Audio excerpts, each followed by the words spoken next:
Bien, vamos a ver si os trato de aclarar un poco más el tema del análisis de tablas o de datos estadísticos de cara a lo que es el análisis del entorno general.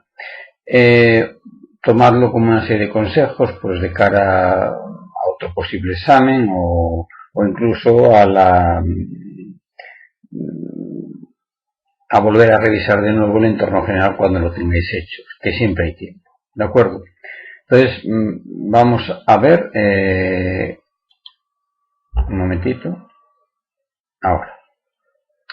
Bien, hemos dicho de continuo que vamos a analizar datos, ¿no?, o hechos a través del método DIP, es decir, a través de datos, de interpretación de la misma y de la prospectiva. Bueno, los datos en concreto pues van a depender en primer lugar de dónde lo vamos a localizar los datos. Esos datos pues pueden ser por nosotros mismos a través de observación, encuestas, que eso lo vamos a ver sobre todo en el tema segundo. En este primer tema sobre todo estamos recurriendo a fuentes secundarias desde el Instituto Gallego de Estadística, al Instituto Nacional de Estadística y cualquier otra fuente sectorial incluso, ¿no? Es importante saber lo que buscamos. No podemos andar buscando a ojo, por lo tanto, cada proyecto tiene unas características, tiene un tipo de actividad determinado, sus clientes tienen peculiaridades, la competencia es diversa, en definitiva, todo proyecto tiene unos factores y elementos importantes que son los que nos dan pistas sobre qué datos necesitamos obtener. La segunda parte viene precisamente por la interpretación de los datos. Y en esta interpretación de los datos es bueno hacerlo en dos fases. Una primera fase sería la explotación de los datos y otro el análisis de los mismos, ¿no? Entonces, lo primero que tenemos que hacer es qué es lo que nos llama la atención de los datos que estamos manejando, ¿no? Y entonces, una vez que tengamos qué datos nos llama la atención, podemos operar con ellos. Y operar con ellos no significa ni más ni menos que sumarlos. Aquí tenemos dos datos que se suman y nos da un tercero. O bien sacar un porcentaje, no le hagáis mucho caso aquí a esta fórmula porque veo que hay un error. La segunda C debería ser un 100, pero bueno, es obtener un porcentaje. Otro aspecto importante también puede ser calcular tasas de crecimiento, que lo vamos a ver al final de esta presentación. Esa tasa de crecimiento sería pues un poco coger los datos actuales, restar los datos del año anterior, por ejemplo, y dividirlo entre los datos del año anterior y multiplicarlo por 100. De esta manera tendremos una tasa de crecimiento o de crecimiento si es negativo, lógicamente. Bien, una que tenemos los datos, pues igual es prudente, correcto, hacer algún tipo de tabla, o mejor tabla sería gráfico, de los mismos. En este sentido, los gráficos, pues si se trata de porcentajes, vienen bien hacer un gráfico de sectores, de los que les llamamos de quesito. Tratándose de datos que evolucionan en el tiempo, podemos hacer un gráfico de barras, de columnas, depende de qué, pues que van en proporción a su valor, es decir, su tamaño es proporcional a su valor. También se pueden utilizar incluso pictogramas, es decir, pictogramas serían, en vez de barras, pues serían dibujos o símbolos alegóricos.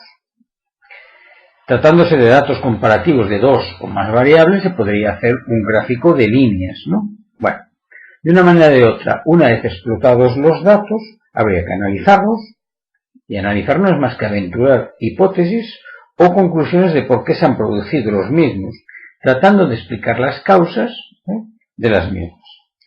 Estas causas pueden ser generales, es decir, comunes a otros procesos, o particulares de la gráfica en cuestión. Bueno, vamos a ver la tabla del examen, la que hicimos en el examen, porque nos puede dar pistas. Vale.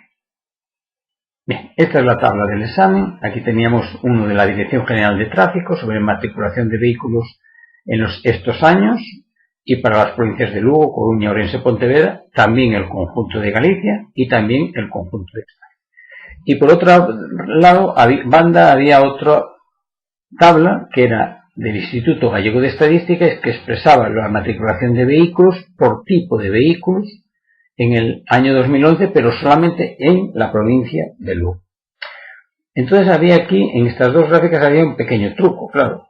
La segunda tabla difícilmente se puede integrar con la primera porque da datos que no tenemos en la primera, son diferentes. La única posibilidad de integración sería coger el total de estos datos, que nos daría el total de matriculación de vehículos en la provincia de Lugo y durante el año 2011. Es decir, los podríamos integrar aquí, pero no afectaría a las otras provincias, ni al conjunto de Galicia, ni al conjunto de España. Pero bueno, podríamos hacer un análisis provincial, y en su evolución a lo largo del tiempo. De esta manera la tabla la podríamos reconducir a una sola, en donde vemos que ya hemos integrado los datos de Galicia aquí abajo. Bien, si queremos analizar ahora ya con estas tablas, ya les he cambiado los colores para que lo veáis más claro, podríamos llegar a una conclusión y tratar de ver cómo podemos analizar los datos. Bien, hay un análisis que puede ser de tablas de datos de estas con doble entrada, como ya hemos dicho, que puede ser analizando columnas o explotando columnas. Se puede explotar una columna sola o dos columnas comparando. En el caso de una columna, pues podemos explotar, ya que tenemos los datos del 2006 al 2011, podemos explotar los datos de Lugo y pueden darnos pues, los datos para el periodo de la evolución de las matriculaciones de vehículos del año 2006 al 2011. En el caso de dos columnas podríamos comparar Galicia y España y podemos hacerlo mediante un diagrama o gráfico de columnas, aunque ya veremos que no es muy acorde y recurriremos a otro tipo. Bien. Aquí tenemos la evolución de matriculación en vehículos en Lugo, que observamos que en el 2007 aumentó, en el 2008 bajó drásticamente y siguió cayendo paulatinamente. En el caso del gráfico o diagrama de columnas, aquí tenemos Galicia y España, y no se puede comparar muy bien porque apenas se aprecian los datos de Galicia, porque está la diferencia que no se pueden apreciar. Por lo tanto, vamos a recurrir a uno que le llamamos de barras agrupado, en donde diferenciamos España y Galicia. Para cada uno de los años un color, y podemos observar que en España ha ido cayendo paulatinamente hasta el año 2010, el último año que ha recuperado. Mientras en Galicia solamente el 2007 aumentó, mientras que el resto de los años ha ido disminuyendo. Bueno, esto ya nos va a dar conclusiones para más adelante. También podemos analizar los datos verticalmente, horizontalmente, es decir, analizando filas. Estas filas puede ser una sola, pueden ser varias, comparándolas, etc. Bueno, nosotros vamos a hacer un ejemplo y vamos a recurrir, pero reconvirtiendo la tabla. Es decir, ¿qué es lo que vamos a hacer? Vamos a coger y vamos a ver cada uno de estos años cuál es el porcentaje de vehículos matriculados en cada provincia con respecto al total de Galicia para cada uno de los años. Y vamos a utilizar un gráfico de Excel que es de sectores. Respecto a la posibilidad de o cómo elaborar gráficos, pues hay vídeos en YouTube suficientes con Excel, pero bueno, si hay cualquier duda recurrís, preguntáis, para eso estamos. Y aquí tenéis el gráfico de Excel en donde observamos que año tras año Coruña es la provincia donde más se matriculan, después en Pontevedra y que Ourense y Lugo aproximadamente pues tienen una tónica parecida, ¿no? Vale, vamos a ver, ya tenemos analizados o explotados los datos.